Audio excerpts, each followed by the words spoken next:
होगा असली।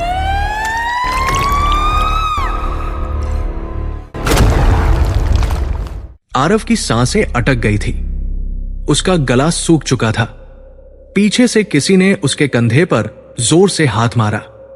आरव चीखता हुआ तुरंत पीछे मुड़ा और उसके सामने जो था उसने उसकी रूह हिला दी।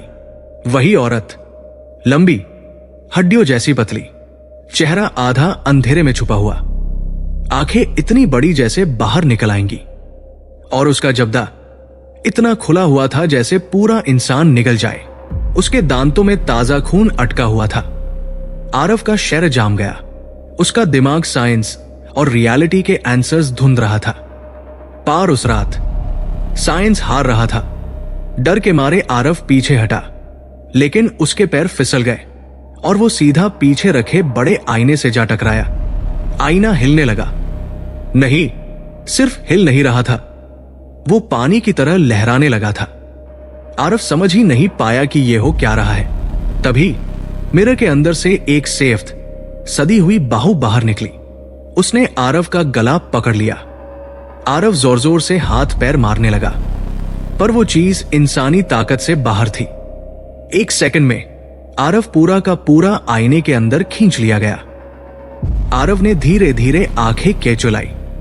उसने देखा वो उसी कमरे में था, लेकिन सब कुछ बादल चुका था। दीवारें काली पड़ चुकी थी, हर जगह से बदबू आ रही थी। फर्नीचर साधा हुआ लग रहा था, और सबसे अजीब बात, पूरे कमरे में एक भी आवाज नहीं थी। बिल्कुल सन्नाटा। ऐसा लग रहा था जैसे दुनिया खत्म हो चुकी हो। आरव धीरे धीरे खड़ा हुआ। उसके पैर कांप रहे थे। उसकी आवाज पूरे कमरे में गूंज गई, पर जवाब में सिर्फ धीमी हंसी सुनाई दी। कमरे के कोने में कोई बैठा हुआ था, घुटन में, सर झुकाए। वही कपड़े, वही बॉडी स्ट्रक्चर, वो आरव ही था। आरव धीरे धीरे उसके पास गया। उसने डरते हुए उसके कंधे पर हाथ रखा, और तभी वो आदमी धीरे से ऊपर देखने लगा। आरव की चीख निकल गई। वो उसका ही चेहरा था, पर आधा चेहरा पूरी तरह नोचा हुआ। एक आंख लटक रही थी, गाल का मांस गायब था। मिरर वाला आरव धीरे से हंसा, और अचानक वो आरव पर झपटा। आरव जोर से चीखते हुए उठ बैठा। उसकी सांसें फूली हुई थी, पूरा शर पसीने में भीगा हुआ था। वो सपना था, या शायद वार्निंग। सुबह हो चुकी थी। आरव तुरंत श्रेया को कॉल करता है। श्रेया डर जाती है, पर आरव का ईगो अभी भी जिंदा था।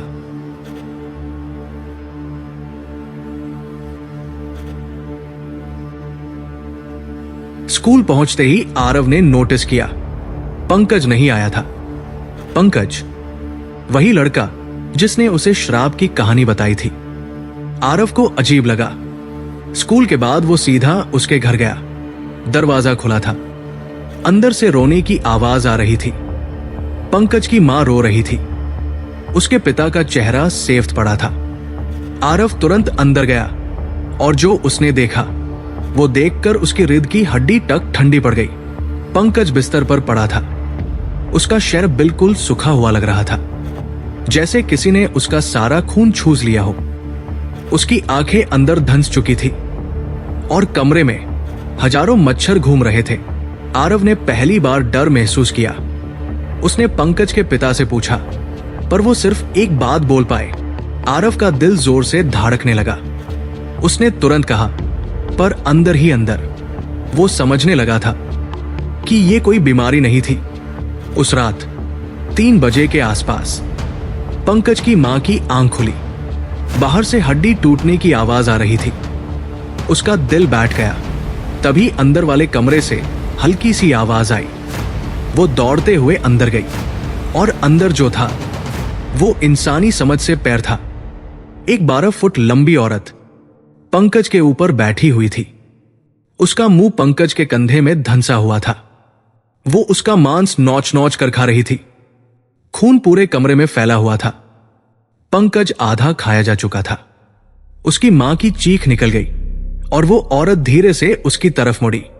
उसकी आंखें पूरी सेफ थी। मुंह से खून तापक रहा था। रक्त पिशाचिनी। अगली सुबह पूरा सोनपुर दहशत में था। पंकज मर चुका था। उसके पिता की लाश घर के बाहर मिली। उनकी गर्दन आधी गायब थी। गांव वाले चीख रहे थे। आरव सब सुन रहा था। पार इस बार वो चुप था। शाम तक श्रेया सोनपुर पहुंच गई, लेकिन वो अकेली नहीं थी। उसके साथ उसके मामा थे, एक तांत्रिक। आरव गुस्से में आ गया, पर तांत्रिक घर में घुसते ही रुक गया। उसका चेहरा बादल गया। श्रेया को भी अजीब सी बदबू महसूस हुई, पर आरव को कुछ महसूस नहीं हो रहा था। रात होते ही तांत्रिक ने हवन शुरू किया। आग जलने लगी, मंत्र गूंजने लगे। पूरे घर का टेम्परेचर अचानक गिरने लगा।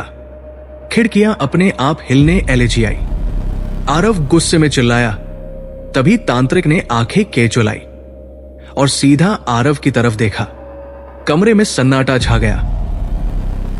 तांत्रिक ने हवन की राख उठाई और आरव के चेहरे पर फेंकी। आरव जोर से चीखा। उसका चेहरा टेढ़ा होने लगा।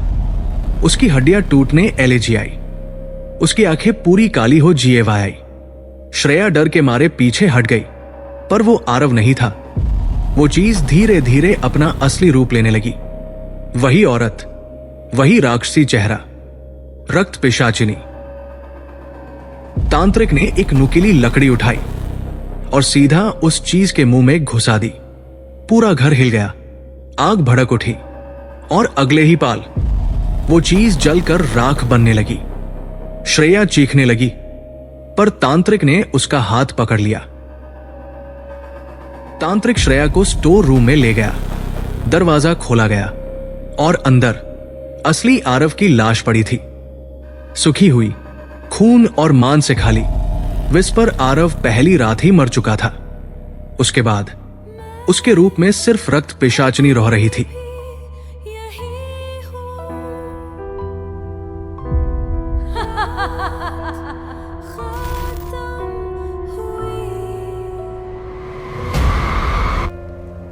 मैं अभी भी यही हूं।